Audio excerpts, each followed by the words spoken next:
Good evening. My name is Matthew Ogden, and I would like to thank all of you for joining us tonight for our weekly webcast from LaRouchepack.com. Today is July 18th, 2014, and I'm joined in the studio tonight by Dennis Small from Executive Intelligence Review and Jason Ross from the LaRouchePack Basement Science Team. The three of us did meet with Mr. Lyndon LaRouche earlier this afternoon, who was very feisty, and so the answers you hear will reflect what Mr. LaRouche had to say. So let me start, as we usually do, with our institutional question of the night. It reads as follows. Mr. LaRouche, what are your views on our immigration policy, and what reforms do you recommend to our current policy? Thank you. And I would ask Dennis if you could please give Mr. LaRouche's response. Sure, I'll be glad to. Thanks, Matthew. And good evening to everyone. What Mr. LaRouche focused on around this issue of immigration was that the central issue is what is the future of youth, especially, on both sides of the border. He said, take a look at the kids in the United States today. He said they're degenerate because they have been made degenerate. And we've got to just tell them, look, you're not a degenerate by nature, so how did it happen? It's because what your parents and your teachers told you, what they tried to teach you. They educated you to be stupid, Mr. LaRouche said. So the question is, do you want to change that? If that's the case, then go back a few steps and change the entire game. Mr. LaRouche said the education system is at the heart of the problem. He said we need an emergency program for youth. He said you have to force draft kids into a program of discovery to be able to see a larger world. You have to break their isolation. You've got to get them to work with other people on solving real problems. He said, climb a mountain, build an experiment. And then what else would you do after that? Draw some maps, get a different view of the physical universe. He said we need such programs as this internationally as well. We have to address these questions that the youth are facing, and we have to address the underlying issue that kids today have no future whatsoever under a collapsing transatlantic economy. An economy that's dominated by the drug trade, by prostitution, by the arms trade, by terrorism, all run by the British Empire. Now let's take a step back and look at this from the standpoint of the Ibero-American youth. Look at what you have. You have economies that have been destroyed over the last 30, 40 years by globalization and free trade, most emphatically since the period of the two Bush administrations and then into the Obama administration. And then, to make matters even worse, you have the de facto legalization of the drug trade, which has gone on not just on Obama's watch, but under his supervision and approval. And we again remind our viewers that it was the money of George Soros, the world's leading promoter of drug legalization, which was absolutely instrumental in getting Barack Obama elected into the White House in the first place. So you have a situation of an entire region which has been destroyed by the British Empire, most recently because of the Obama drive on drug legalization. Look at what you've got. You've got a third of the El Salvadorian population is in the United States. They've fled to the United States. Why? Because they can't survive in El Salvador. The place has been destroyed by these policies of the British Empire. Look at the case of Honduras. Honduras today has an official unemployment rate of 60%.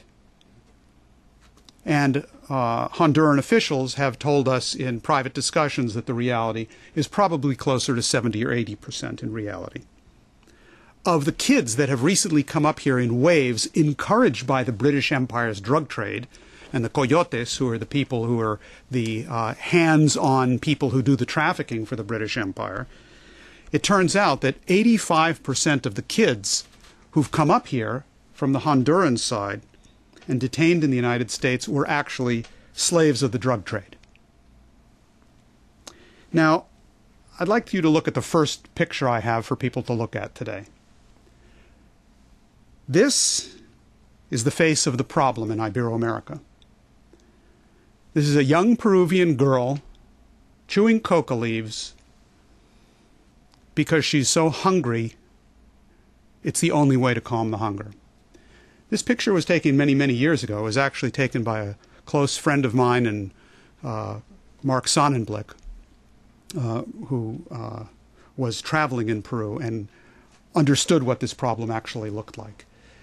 And you can see, not just in what she's doing, but the destroyed, vacuous, pained stare in her eyes, what this drug trade, being legalized by Obama, is actually doing.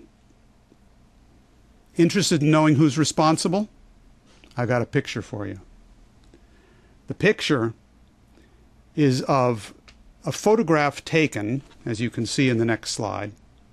On the right of your screen is Raul Reyes, the number 2 commander of the FARC, which is the largest cocaine cartel in the world, which masquerades as a guerrilla group, but they're a cocaine cartel, meeting in an area of the Colombian jungle called the Caguan back in 1999, which was out of the control of the government at the time, run by the cocaine cartel, and meeting with the gentleman on the left. The gentleman on the left, his name is Richard Grasso, who at the time was the president of the New York Stock Exchange. And this picture, which we call the Grasso Abrazo, or the Grasso hug, tells you exactly what the story is. This is an embrace, physical, in this case corresponding to the metaphor, of the fact that what Grasso returned saying after his meeting with the head of finances of the cocaine cartel called the FARC was, the future holds mutual investments. And this he said in a Wall Street press conference after his return. This is the British Empire. This is their policy. This is 1999, the exact same year in which the International Monetary Fund imposed on Colombia the requirement that they count drugs and illicit drug cultivation as part of their gross domestic product, the GDP. Now, you want to solve this problem that I've just described by immigration reform? You want to solve this by speeding up the courts in the United States? You want to solve this by putting up a bigger and higher and nastier fence? You're out of your mind. It's not only inhuman and not worthy of the principles on which this country was founded, there's no way in the world it's going to work. Because the British Empire is actively creating this problem. Pope Francis very recently said, quote, "This humanitarian emergency cries out for urgent intervention. First of all, but such measures will not be sufficient," he said. "We need the promotion of development in their countries of origin." And that's certainly true. President Hernandez of Honduras, in discussing this problem, has just called for a Marshall Plan to help develop his country as the solution to the problem. He's asked for the United States to help in fighting drugs. And he says, how in the world do you think we can do anything about this when you, in the United States, pretty much pointing at Obama, although he didn't mention the name, if you are legalizing drugs at the same time? So I think it's very clear that a central component of any competent immigration policy is to immediately impeach President Barack Obama as a man who is promoting exactly the cause of the problem which we're trying to solve. Now, Mr. LaRouche in the discussion took up a much broader issue than simply this immigration question in his overview of the strategic situation. He said, look, the underlying problem that we have to deal with today is what he called the asymmetry of value in the world. And that's because it's coming from two distinct systems that are operating with a different logic and different metrics. They're totally incompatible. The first system, is the transatlantic system. He said, these bastards who hold pieces of paper that they say is worth quadrillions, and they're prepared to kill for that, as the case of Argentina shows in the finding of the Aristotelian idiot, otherwise known as Antonin Scalia, of the Supreme Court. Mr. LaRouche says what these people are holding, this paper, is absolutely worthless. He says it's like taking rags out of a bucket and trying to sell it. Or even worse, it's just the promise of future delivery of derivatives on those rags that they're saying actually has value. Mr. LaRouche said on the other side, the incompatible system defines value in a completely different way than this monetary quadrillions, which means death, drugs, and incidentally our immigration problem. He said the other side of this, you have nations such as the BRICS, which stand for Brazil, Russia, India, China, and South Africa, 5 nations, who just met in Brasilia and in Fortaleza, Brazil, this last week, and they also met with the heads of state of the nations of South and Central America as well. What Mr. LaRouche said is, look, they are saying no to this type of looting through financial instruments, pieces of paper, or rags. They're simply saying no. And it should be noted that the people there represent half the world's population. Now, let me not exaggerate. 48% of the world's population. Mr. LaRouche said they're building a world market based on real value. And real value comes from and is measured by the development of the productive powers of labor. That is to say, through the introduction of scientifically created new technologies, implementing productive processes which increase the energy flux density through the physical economy in such fashion as to drastically increase the productive powers of labor and to create a process where those increases increase themselves at an accelerating rate. He said this is the role of actual technological progress and of scientific advance. This is what man uniquely does, and that is actually the source of value in an economy. He said, what about Frau Merkel of Germany? She represents the worthless view of value. She's tearing down nuclear energy, destroying her economy. It's becoming absolutely worthless. And what's the value of her opinions? Not much, said Mr. LaRouche. Now, that's the meaning Mr. LaRouche emphasized in the discussion of his packet of 4 laws, 4 principles of economics represented in 4 laws, which he has presented and LaRouche Pack is widely circulating not only in the United States but internationally. The issue is those laws are designed to define a system thoroughly whose metric is the rising application of energy flux density. Mr. LaRouche said Glass-Steagall is the first most urgent step, after which immediately the next 3 steps follow. A national bank, a Hamiltonian credit system to issue credit to foster projects inducing rising energy flux density, and a crash science driver program of thermonuclear fusion power. So those 4 laws are not only the requirement for addressing the current situation, it actually is the metric of where we stand today on the strategic front for that very same reason. So we must get those 4 laws in motion immediately in the United States and internationally, but to be able to return to a system of law, those laws, we have to impeach Barack Obama and get him out of the way.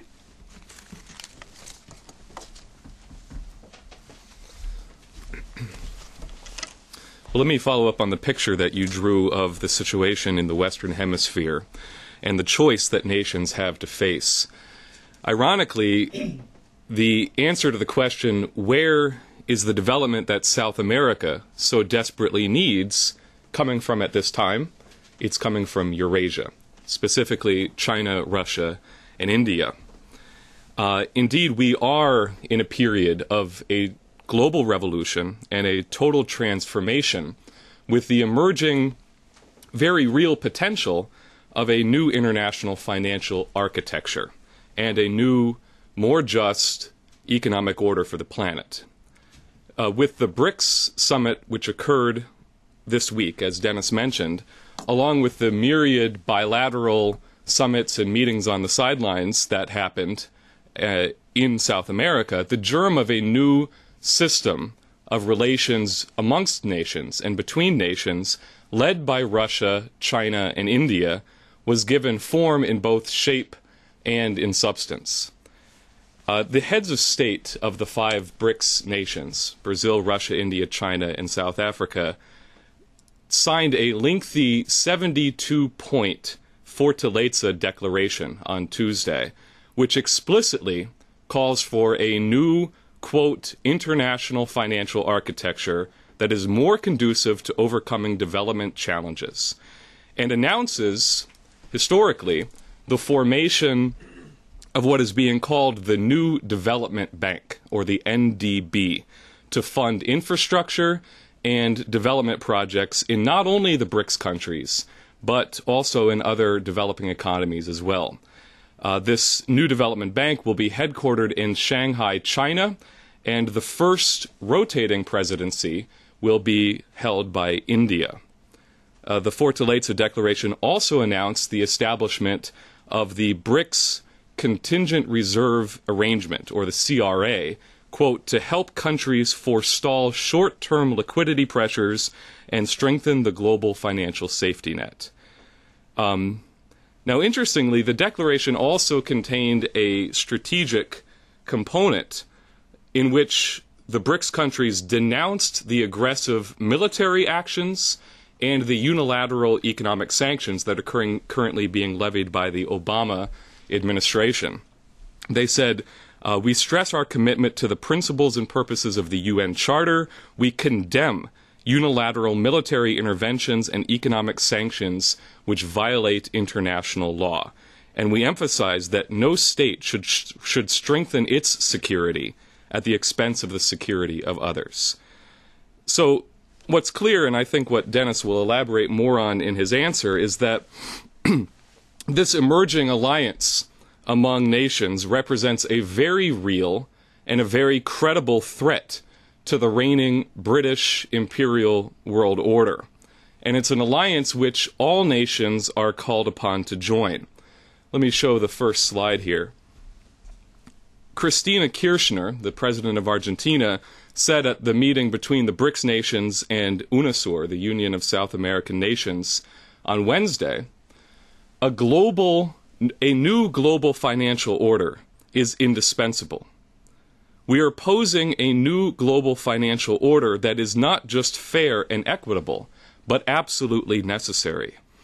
All countries are called upon to join forces in this real crusade for a new global political, economic, and financial organization that has positive political, social, and cultural consequences for our nations. It's time to end the system of financial pillage. President Putin of Russia echoed her declaration of the formation of a new global financial order, as well as highlighting the sheer power and growth potential represented by these nations when taken as a unit.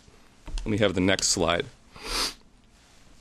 Putin said, "We are united by a desire to act from unified positions in all issues of global development and the formation of the global financial and economic architecture.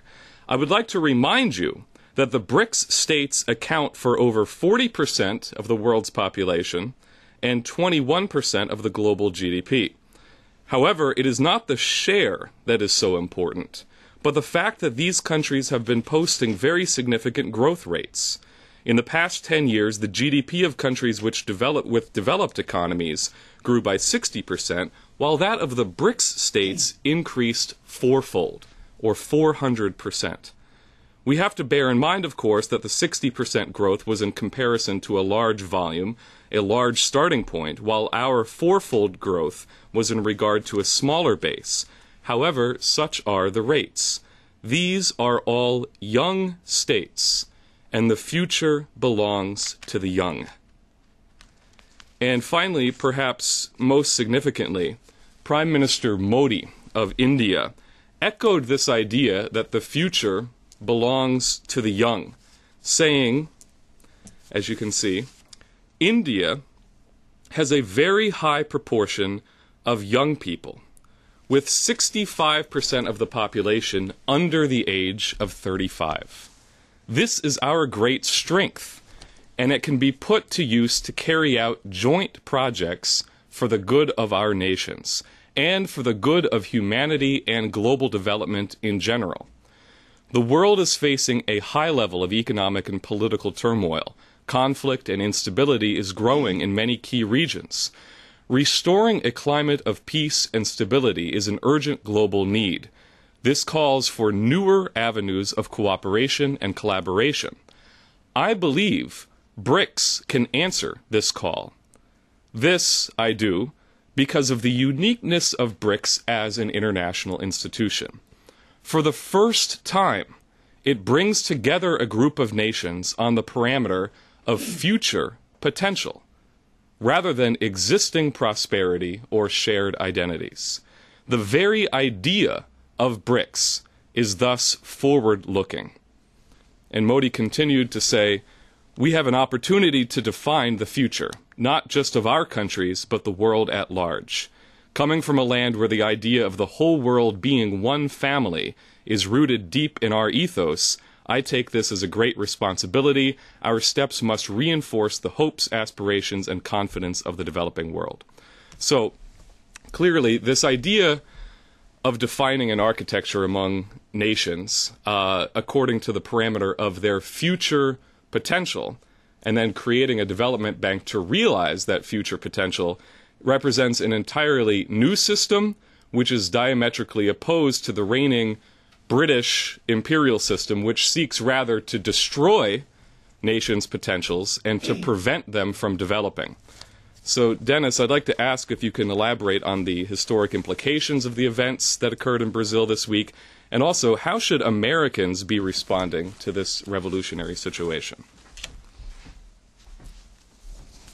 Happily, because at least part of the world is adopting the American system of political economy. Unfortunately, it's not yet the United States, but we'll be taking care of business on that front for sure. How to evaluate this? Well, at the BRICS meeting, along with the South American countries, they effectively moved forward in a major way on two of the topics presented by LaRouche in his 4 laws.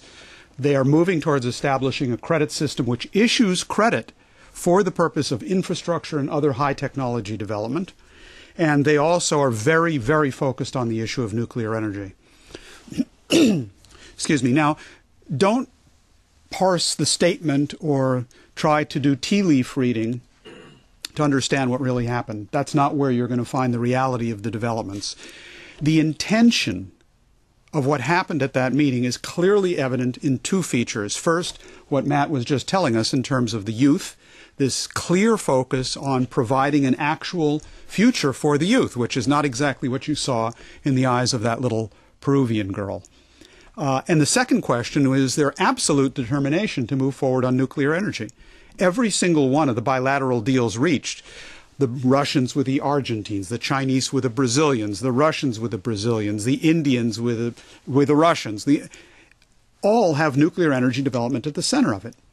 And you can be absolutely sure that the Queen of England is mightily disturbed about this, because this takes the entire thrust of the Copenhagen resolution of denuclearization and decarbonization and dehumanization, and it takes all of that and it throws it in a trash can.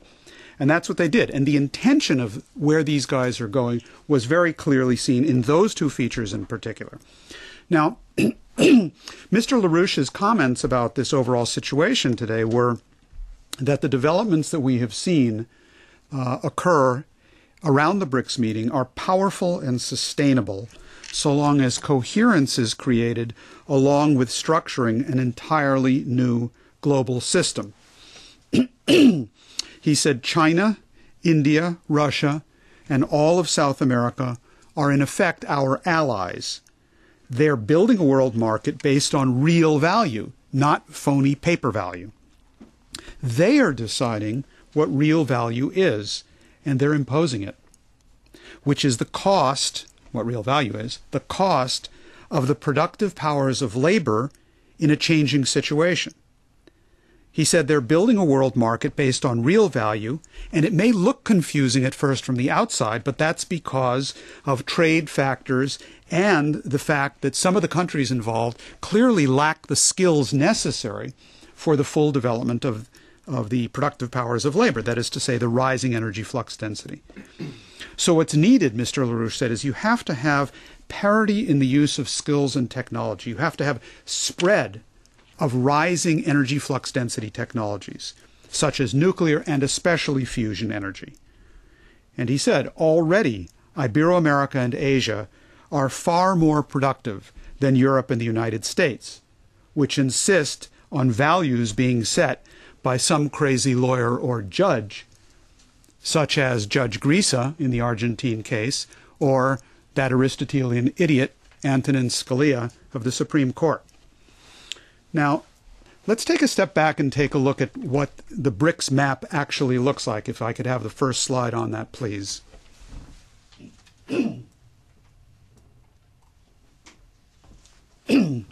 What you can see in green are the BRICS nations. They represent 43% of the world's population, 27% of the land area. At their last meeting a year ago, which was held in South Africa, their orientation was outreach of the BRICS to the continent of Africa, which they did.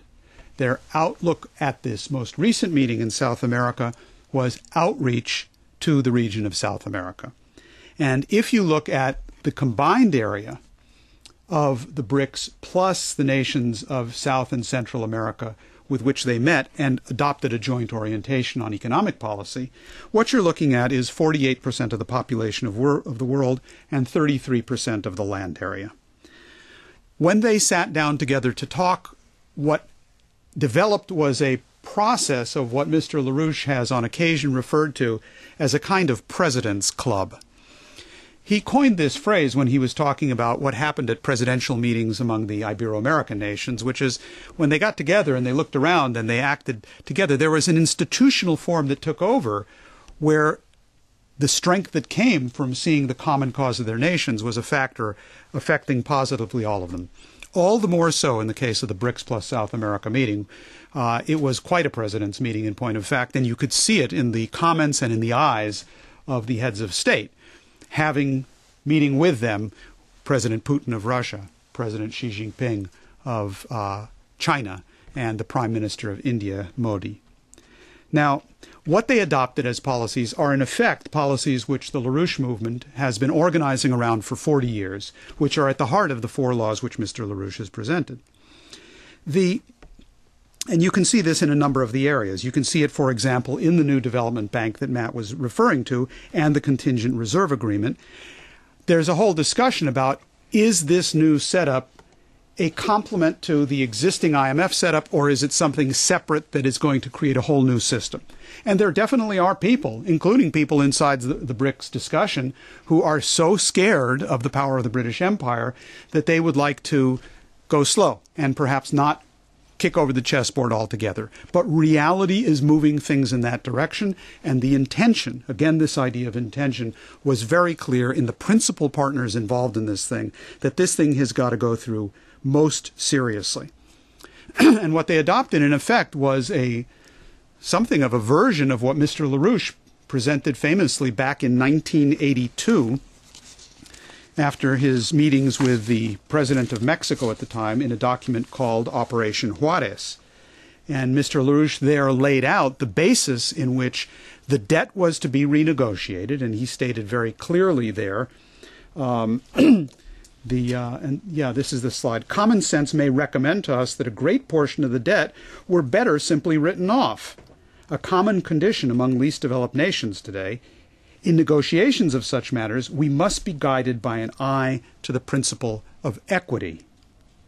Many of the debtor nations were forced into refinancing their debts at immorally usurious rates and with other lunatic arrangements at the point of a gun. Sometimes literally, he said, Kissinger's gun. Now, that's, of course, an exact picture, a forecast perhaps, of what Argentina has gone through today. And then Mr. LaRouche described what was necessary for the new credit system to be created. And I'll just tick off these points rapidly. He said, number one, issues of credit permitted are A, deferred payment credit between buyers and sellers of goods and services, banking loans against combined lawful currency and bullion on deposit in a lawful manner, and C, loan of issued of credit created in the form of issues of national currency notes of the Treasury of the national government. So this is exactly the same idea that's present in Mr. LaRouche's second and third laws that he's talking about today, and it's very much imbued in what was done at the BRICS meeting. Point number two, the loan of government-created credit or currency notes must be directed to those forms of investment which promote technological progress in realizing the fullest potentials, which is exactly the third point of Mr. LaRouche's four laws today. You have to have a credit system which issues credit for promoting high technology, high energy flux density systems. Point number three, in each republic there must be a state-owned national bank. 4. No lending institution shall exist within the nation except as they are subject to standards of practice and auditing by the Treasury of the government and auditors of the National Bank. And so on and so forth. So he was laying out, even then, back in 1982, the exact kinds of principles based on the American system of political economy, which, after all, was brought to the United States as a spin-off of the great European Renaissance and great thinkers such as Leibniz. So it's certainly most appropriate that these ideas, which are the patrimony of all humanity, are in fact now being picked up in the Asia-Pacific region and through the BRICS now spreading throughout South America. The kinds of projects that they talked about developing specifically included, for example, as you can see on this map of our world land bridge, one thing that was discussed was an interoceanic canal, like a second Panama Canal. This was a discussion that China had with Nicaragua prior to the meetings of the BRICS. And what they're talking about doing, besides building a canal that can actually cut shipping time drastically and can handle big ships, not like the Panama Canal today, this is a project which is going to create in Nicaragua, directly and indirectly, 500,000 jobs. And it's so serious that the Nicaraguans are now scrambling to train youth so that they can handle the kinds of engineering requirements for this. They're not set up for this now. That's what they're now doing. So compare that to the policy of drug legalization coming from the Obama administration. Do you really think if we had projects such as this there and elsewhere in these nations, as the BRICS are prescribing, that we would have an immigration problem? I doubt it very much. Then one of the other projects under discussion, if we go back to the same map, is the idea of a transcontinental railroad that would cross South America from the Atlantic to the Pacific. This was proposed specifically by the Chinese president in his discussions with the Brazilians and the Peruvians. The map that you see here is maps put out by the LaRouche movement, where we have been proposing this for many years and decades, in point of fact. But really, ours is not the paternity here. We need to go back, as you can see in the next map, to a map designed by the International Railway Commission of the United States of America in 1898 under the McKinley administration. This idea has been around a while. Why? Because it's right. It makes sense. It's obvious if you're running your country based on the proper conception of value, as LaRouche said, as opposed to this insane satanic sense of value. So what Mr. LaRouche said in summary about the BRICS is they're simply saying no.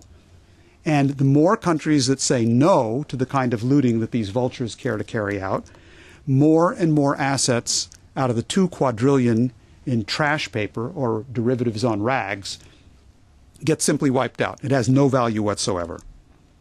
So I think we can say, in concluding this week, half of humanity has spoken. What about the United States and Europe?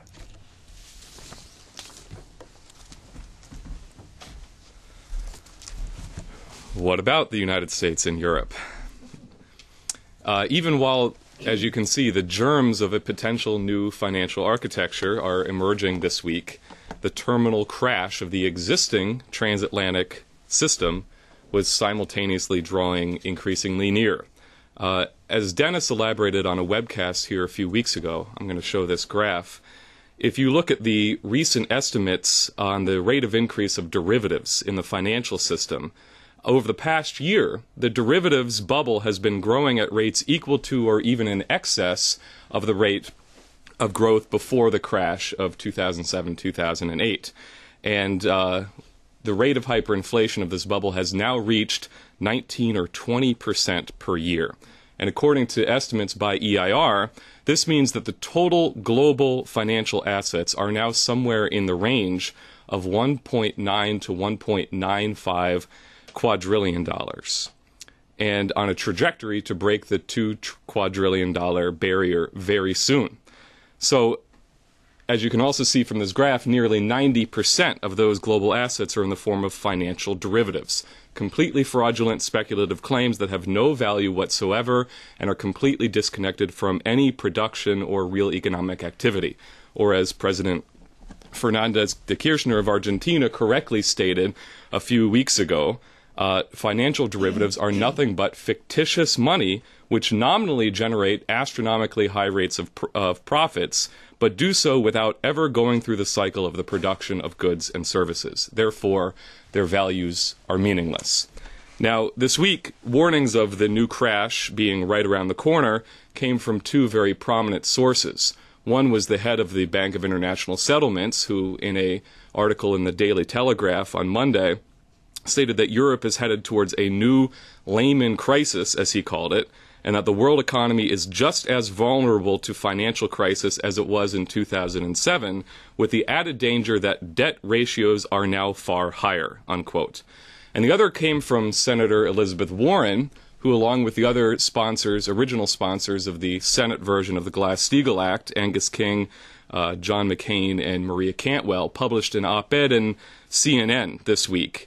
And they wrote something very similar. You can go and look it up. I'm not going to read it. But she said, after 5 years after Lehman, we're very close to another crash. Nothing has been done to reduce the risk of another financial crisis. The banks are more concentrated, more interconnected. Their appetite for risky behavior is unchanged. The biggest banks are substantially bigger than in 2008. And she said, the 5 biggest banks now control more than half of the United States' national total banking assets. That's why we co-sponsored the Glass-Steagall Act. So she asks very properly at the end of this op-ed, more than 5 years later, another financial crisis is a very real possibility. Why isn't Glass-Steagall a more urgent issue? We urge our colleagues to support our bill. Now, that's absolutely the point. We need to reinstate Glass-Steagall before a crash hits. And as Mr. LaRouche said today, Glass-Steagall is indeed the most urgent issue we have before us to eliminate the trillions of dollars of trash that's in our system. But it's merely the urgently necessary first step of LaRouche's 4-step program. So I know Dennis highlighted this earlier, but I'm going to ask him again to elaborate this 4-step program and answer the question, after we eliminate the fraudulent monetary claims of Wall Street in our system with Glass-Steagall, how do we restore real productive value to our economy? It's really sort of obvious. If your intent is to do that, the next steps are self-evident, really. Because after you've gotten rid of the trash, you clearly have to be able to issue credit for the purpose of development and increasing the productive powers of labor. And to do that, you have to have a national banking system, which is not run by the satanic predators. And if you really want to get things moving at the right speed to actually develop human creative potential, you've got to do it with a science driver program. You've got to do it with fusion energy and thermonuclear fusion energy in particular. So I think that point has been emphasized. I really want to come back to this issue of what's at stake in this, the two different ways of thinking that Mr. LaRouche was talking about. I mean, just look at the acrobatics that these lunatic financiers are going through to try to pretend that their paper is worth something. We have a situation in Europe right now where despite the fact that there is a very serious rift in Europe, for example, between Germany and the United States, around the question of the spying scandals and so on, which should not be underestimated, Helga Zepp-LaRouche has repeatedly emphasized over the course of this week and last that this is a major, significant issue which will have ramifications in many areas. That said, everybody across Europe is scrambling to try to bail out their utterly bankrupt banks, which are now going belly up. The latest is the Banco Espiritu Santo that we talked about over the last couple of weeks. And after the government said that they had a bailout all worked out, they did, until today, when it turns out that they didn't. So Espiritu Santo has given up the ghost, and they are no longer. But I think something that points to really the way these guys go at these issues.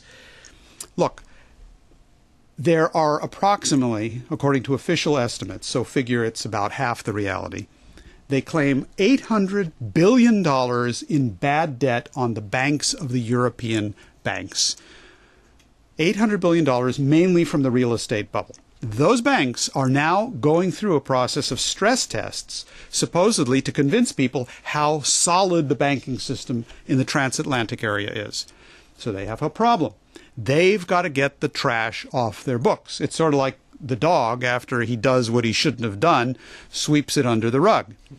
And that's what they're trying to do. So they're kind of trying to offload this crap. And it's $800 billion worth. Now, that's not so surprising. The part that becomes really interesting is there actually are people buying this. And the people who are buying it are vulture funds. And they have names like Cerberus, who is responsible for a lot of the bankruptcy proceedings in Detroit in their destruction of Delphi, if people remember back then, Lone Star. These vulture funds, speculative funds, are buying up this $800 billion in bad debt for pennies on the dollar, just as occurred in the Argentine case, and they're doing it in $1 billion packages. Now, they're buying paper that everybody knows is worthless. Why? Because they're going to clean up the banks on the one hand, sweep the crap under the rug, and then they're going to turn around and they're going to take this and they're going to say, this has to be paid, just like they're telling Argentina. So anybody, anywhere in the world who thought that Argentina's problem was Argentina's problem, don't blink, because you are now an Argentine. That's what's just happened all over Europe. This stuff is utterly insane. At the same time, Europe has been told that what they have to do, every country in Europe, according to the officials of the European Commission, they now have to count as part of their gross domestic product drugs, just like the IMF told Colombia back in 1999 after the abrazo between Wall Street and the FARC cartel, and prostitution in gross domestic product, which is just the flip side of Obama legalizing it, who is also, incidentally, legalizing laundering drug money through the U.S. banking system. Now, don't get me wrong. Barack Obama is not legalizing laundering illegal drug money. He's only legalizing laundering legal drug money, which simply proves that you do have to be, in fact, an Aristotelian idiot to buy any of these arguments. Now, what does this mean, to count drugs as part of GDP? Well, I have a question. Does that mean we should count pornography in GDP? Does that mean then if you have a successful anti-drug strike and you blow up a cocaine laboratory, that you're reducing GDP, so you don't want to do that? Well, what about child pornography? What about snuff films? Maybe we should count snuff films where they abuse children and kill them on video as part of an industry. Maybe that should be counted as part of GDP too. Are these questions making you a little uncomfortable? They should, because what it means is you need to study hard and seriously exactly what LaRouche is talking about when he says there are two completely incompatible measures of value afoot in the world today. The one is represented in point of fact by the people who would consider snuff films part of value, and the other is LaRouche's 4 laws. Your choice.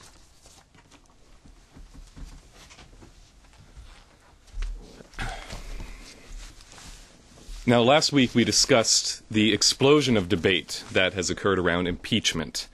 And over the course of this week, things have only continued to escalate. I think this is evidenced by this Wednesday edition of Politico, one of the top newspapers on Capitol Hill, where the lead headline was, "Obama takes impeachment talk seriously." The inside page, a full-page spread, says, "Washington abuzz with politics of impeachment." Now, the same day, the Washington Post ran a column titled, "Sarah Palin is right about impeaching President Obama," which begins by saying, not that we believe that the president should be impeached, but Palin is correct in arguing that for those who assert that Obama has grievously abused his executive authority, impeachment is the proper course of action. And this is a direct response to all of the arguments that are coming from John Boehner and his Republican Party, which are under Boehner's control, both at the hearing that happened on Wednesday in the Rules Committee to decide whether or not Boehner's lawsuit had standing, and also what came up at a press conference on Tuesday with a bunch of reputedly maverick conservatives who, when they were put on the spot on impeachment, despite their reputations as mavericks, each one of them ended up reading directly from John Boehner's talking points, saying, in response to your demands for impeachment, I disagree. Well, these members of Congress may disagree, whether it's out of fear, stupidity, pragmatism, opportunism, but the American people don't disagree. In a poll that was published at the beginning of this week, it was reported that 35% of all Americans and 68% of all Republicans agree with the idea of impeaching Barack Obama. And that's before the impeachment resolution has been filed. I guarantee you those numbers will go up when a congressman drops an impeachment resolution. So I think it's very clear that despite the efforts of both Obama and John Boehner in a strange sort of alliance to downplay or spin or use the threat of impeachment, the question of impeachment, for their own political gain, the tiger is already out of the cage. And to use another metaphor, there is no way to put the genie back in the bottle. So we have to just continue to escalate this during the coming week, and I want Dennis to give us the marching orders for escalation. Don't forget that they say you can't put the toothpaste back in the toothpaste tube either. But no, it's straightforward. I mean, what has to be done here is people have got to just say yes on this thing. It's really quite interesting how different the views are, as stated privately. Many of the congressmen with whom we speak on Capitol Hill and elsewhere, or off the record or in private discussions, will tell you that they absolutely agree. And they'll even list off fairly competently all the different reasons that Barack Obama should be impeached. Not bad constitutional arguments. Put them in a public setting, put them before the cameras, put them within earshot of the leaders of their party in Congress, and all of a sudden they start coming up with all sorts of really very, very creative excuses for why impeachment is, of course, constitutionally required. It absolutely should be done, except, instead of impeaching him, why don't we condemn him? Instead of impeaching him, hey, let's launch a lawsuit. I have an idea. There's now two factions in Congress. The Democrats want to slap Obama on the right wrist, and the Republicans want to slap him on the left wrist. So that's another strong move towards doing anything other than impeachment. Why do people think that they can get away with thinking one thing and saying one thing in private and another thing in public? It's this fear of public opinion, this absolute bowing respect to pragmatism and popular opinion, which Mr. LaRouche has repeatedly attacked as one of the greatest problems that we have in this country, not only in Congress, but in the American population as well. But push is, in fact, coming to shove. There is no leeway anymore. Obama is taking us into war. He has taken us into various wars. He has taken us into drug legalization. They're taking us to the point of counting snuff films in GDP, just to put a fine point on it, while half the population of the planet is going in another direction. So it's really time for people to simply say, yes, this problem has to be taken care of. My favorite one, however, was when one congressman said that yes, he's certainly impeachable, he's done terrible things, but the way we have to deal with this is that we in Congress have to employ the power of the purse. Now, I think what he was referring to was the power of pursed lips, placed close to a certain part of the president's anatomy.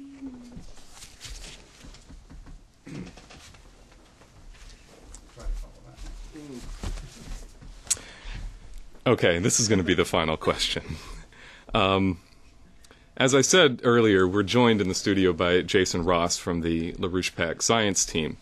And we've spoken a lot this evening about the true meaning of economic value and the fight for increasing rates of productivity and these asymmetrical measurements of value in the two opposing outlooks on what it means to be man.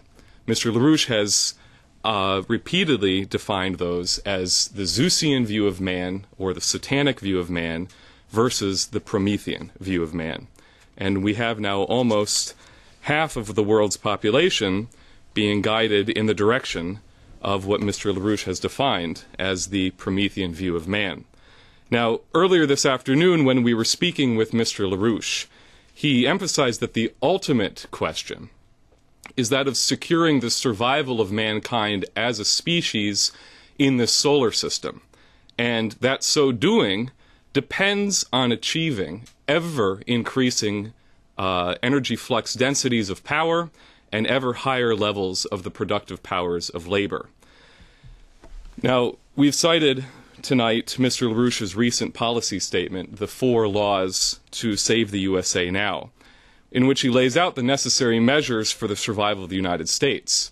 In this document, he defines number 4 as adopting a fusion driver crash program. I'd like to read the concluding section of this document and then let Jason Ross elaborate. So, under the subtitle, Chemistry, the Yardstick of History, Mr. LaRouche writes the following. We call it chemistry. Mankind's progress, as measured rather simply as a species, is expressed typically in the rising power of the principle of human life over the abilities of animal life generally and relatively absolute superiority over the powers of non-living processes to achieve within mankind's willful intervention to that intended effect. Progress exists so only under a continuing progressive increase of the productive and related powers of the human species. That progress defines the absolute distinction of the human species from all others presently known to us. A government of people based on a policy of zero population growth and per capita standard of human life is a moral and practical abomination. Man is mankind's only true measure of the history of our solar system and what reposes within it. That is the same thing as the most honored meaning and endless achievement of the human species, now within nearby solar space, heading upward to mastery over the sun and its solar system, the one discovered, uniquely as a matter of fact, by Johannes Kepler. A fusion economy is the presently urgent next step and standard for man's gains of power within the solar system and later, beyond. So Jason, I'd like to give you a chance to elaborate on this. All right. Well, I'm actually glad that Dennis had brought up some of the content of LaRouche's 1982 Operation Juarez, because I wanted to bring up a couple of things from LaRouche's 1984 economics textbook called So You Wish to Learn All About Economics. In particular, I wanted to compare these two different standards of value that we've been discussing. The monetary standard of value, which, as Dennis pointed out, couldn't legitimately exclude child pornography from its measure of, I guess that puts the gross in gross domestic product. You also left out hitmen. I think that they shouldn't be left out, too. With what the alternative would be. What's an actual standard of value that isn't based on money? How do we create a standard of value around the productive powers of labor, around energy flux density? Well, I wanted to read the opening of a chapter dispensing with monetary theory from Lyndon LaRouche's textbook. He says, most of what passes for modern expertise in economics is not unfairly compared to pulling your trousers down over your head as the first step in pulling them up your legs. He goes on to say that most of what people think of as economics is really just monetary theory. And in fact, many people don't have the concept that there is a way of studying economics that isn't based on money at its heart in some way. So he says if we eliminate two problems, one which is trying to explain everything in terms of price theory, and the other, which is that most of the economists you run into in an academic setting, almost all of them, they're not economists. They are political PR operatives. So just like we've got people who got spin doctors in the political realm, they're people who put forward economic theories not because they're trying to improve the economy or they think they're right about how to make it move forward, but because they have other interests they're trying to promote, and they make up economic theories to promote those interests. As in the case of Adam Smith, who was not the founder of the United States economic system. For those who are unaware of this, Adam Smith was British. He wrote The Wealth of Nations at the time we were declaring and fighting for our independence in an attempt to create a theory that would prevent the United States from growing. If you contrast that with the economic outlook of Alexander Hamilton, who as our first Treasury Secretary was responsible for creating the trajectory of growth to move our nation forward, there's a difference in outlook. What is somebody trying to do as an economist, for example? So, in describing the alternative to monetarism, to value, to GDP, which adds up everything in an economy, including nowadays, drugs, prostitution in certain countries and states. The EU has been insisting that it be included in the economic statistics of European nations to maybe make things look a little bit better. It's not true. The most basic measures that LaRouche uses to consider real economic value are two. Energy flux density, which describes not only a quantity of energy, but a quality as well. To give a very simple example, you could have as much wood as you want. If you have a huge pile of wood, it contains an amazing amount of energy. We know how much energy was required by the Apollo rocket to go to the moon. There's no way you're going to get to the moon with an amount of wood that far surpasses the amount of energy actually contained in the fuel in those rockets. The density of the power limits the application. So that's one value. Another one is potential relative population density, which very simply is a consideration of how many people could be supported. What's wonderful about this measure is that it's not based on currently existing things. It's not a summation of what we have right now, but I think if you consider those quotes from Modi and the others in the BRICS summit about how it's an alliance of nations based on the future, if you think about the potential population density that can be supported, the foundation of that isn't existing things, it's certainly not existing money, it's existing discoveries that have been made and the implementation of social discoveries and a social context that allows those discoveries to be implemented in a way that's free from oligarchical suppression of them. So, in changing our potential population density through implementation of higher energy flux density powers, that characterizes the human species. So economic value is participation in increasing the rate of the growth of potential relative population density. That's an understanding of economic value. So to give a couple of examples from chemistry, which Mr. LaRouche ended his 4-point writing on, chemistry is a wonderful example. It goes right along with energy flux density. The kinds of power sources that we have available increase the possibilities of our action on the physical universe around us. So, for example, in the Stone Age, Now, the Stone Age included fire also, but not terribly powerful forms of fire. It was enough to help bend wood and, make rocks harder and to cook food and things like that, have light and safety at night. But it wasn't what came later with, say, the Bronze Age, with the ability to use charcoal, which is a processed form of wood, to now pull the oxygen out of ores and free the metals that are hiding within them, to pull copper out of malachite, to create bronze, a new metal that had never before existed in the Earth's crust, a new geological force that mankind acted as. As this developed, with the use of coal can be processed into coke, which, like charcoal to wood, is hotter, purer, and is able to be used in metallurgy, to nuclear power, which we really don't use.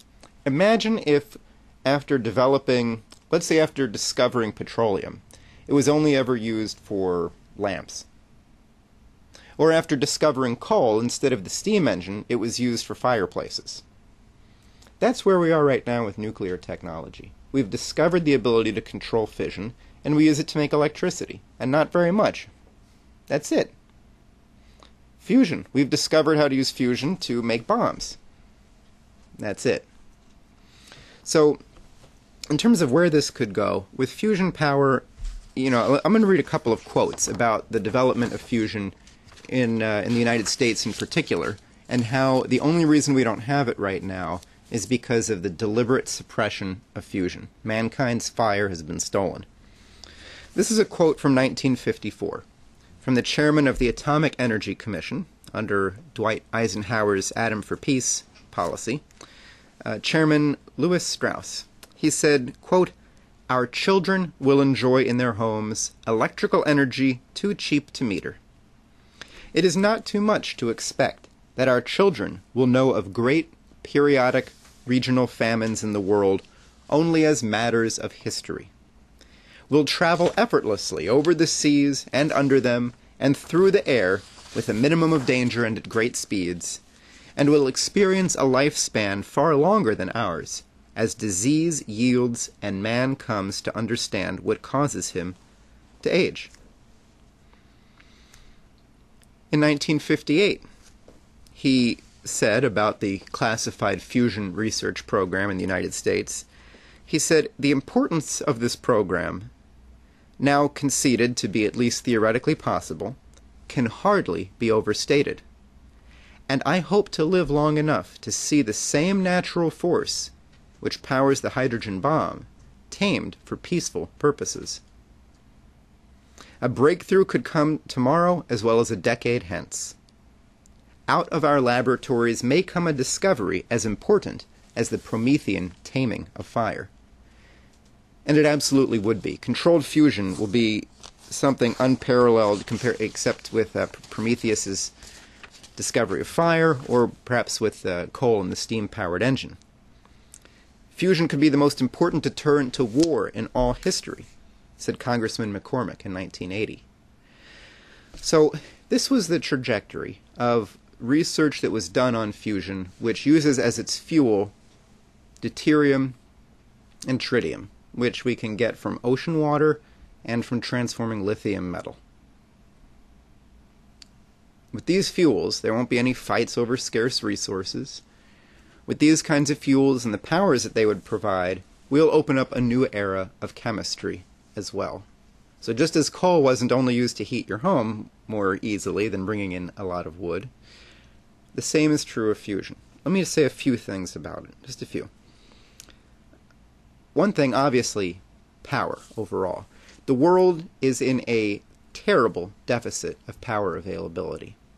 A chart of power per capita, electrical use per capita compared to lifespan or compared to the admittedly terrible measure of GDP, shows that there is an incredible correlation between electricity use and economic development, which is hardly a surprise.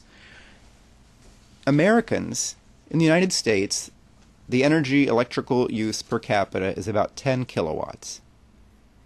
In Zimbabwe, which has a similar population density to the United States, it's 400 watts. 25 times lower. if the entire world were to be brought up just to American standards of power use, it would require building 54,000 of the typical sized large nuclear plants that we build today. 54,000. And that would only be getting up to current American standards. That wouldn't be where we ought to be. It wouldn't be where Kennedy envisioned us to be. We really should be at about 3 times that by now, at least in the United States, and getting there in other nations as well. So what will fusion let us do? Under a fusion regime, not only would we not have to worry about electricity, we wouldn't have to worry about water.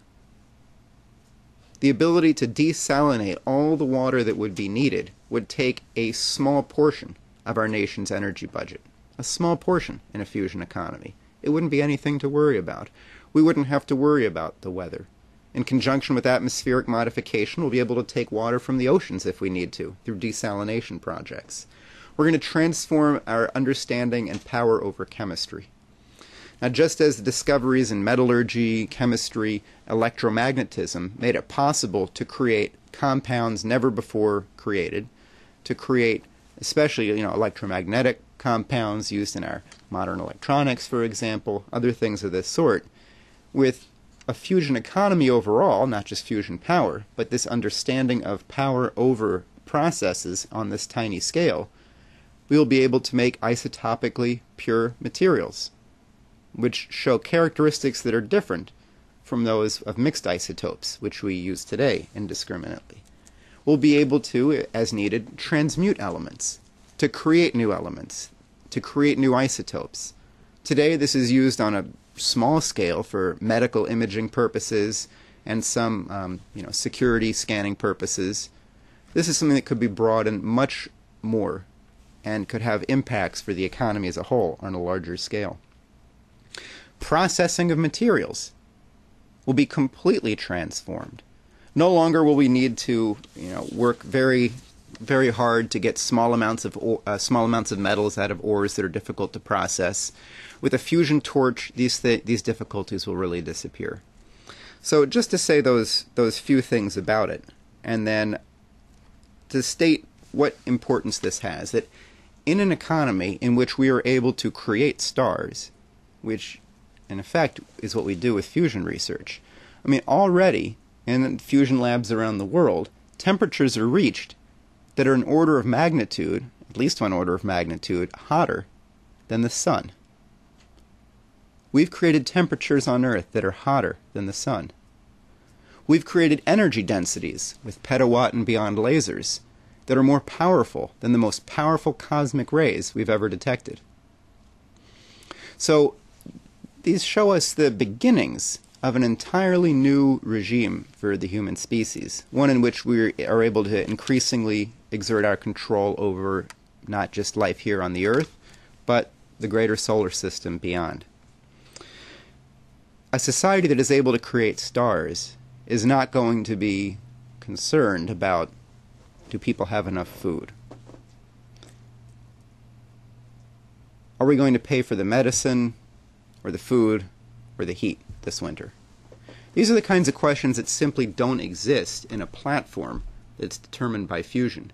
And the suppression of fusion, the killing of its potential, the defunding of projects as discoveries were being made, the destruction of the fusion program starting already in the 70s and continuing through today with the continued paltry funding of its projects, represents not only stupidity and narrow-mindedness among some Congress members who aren't able to understand its value, but at the highest level, it represents modern-day Zeus preventing mankind from using this form of fire. It is an oligarchical suppression. And in liberating that power for our use, we'll be able to create very willfully the greatest transformation in our economic powers of productivity that our species has ever known.